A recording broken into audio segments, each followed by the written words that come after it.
একটা সুন্দর জীবনের, একটা সুন্দর ভবিষ্যতের, একটা সুন্দর প্রজন্ম তৈরি করার প্রথম ধাপ হলো বিবাহ।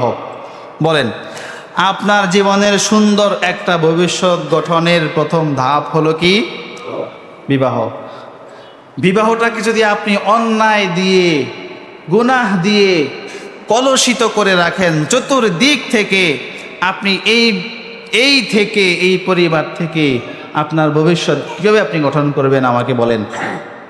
প্রিয় ভাইয়েরা, প্রথম কাজ হবে নেককার স্ত্রী নির্বাচন করা, এবং এই প্রক্রিয়াটা সম্পূর্ণ সুন্নাহ পদ্ধতি অনুসরণ করে করা।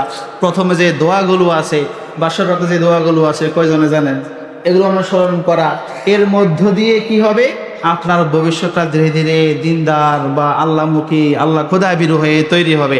আপনি যদি এই দিকে একটা বারের জন্য মনোযোগ না দেন, প্রত্যেকটা শুরু থেকে শেষ পর্যন্ত শুরু হয় কে দিয়ে? দুলাভাইকে দিয়ে, কন্যা দেখানো দিয়া শুরু হয়। কথাটা একটু খেয়াল করবেন।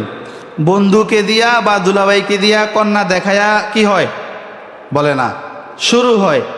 বলেন তো, বন্ধু দুলাভাই কন্যা দেখা কি জায়েজ আছে? শুরু করলেন এটা দিয়ে।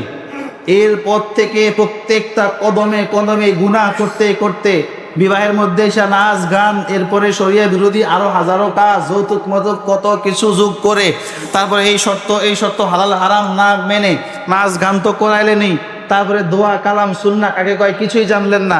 এইভাবে আপনি শুরু করলেন আর শেষ করলেন, আর আপনি আশা করতেছেন আমার ছেলেটা যেন আব্দুল কাদের জিলানী হয়। বলেন, এটা কি কখনো সম্ভব? এতটুকু শুধু মাথায় রেখেন প্রিয় ভাইয়েরা। আল্লাহ তাআলা আমাদের সবাইকে সঠিকটা বুঝার আমল করার তৌফিক দিক। বলেন আমিন।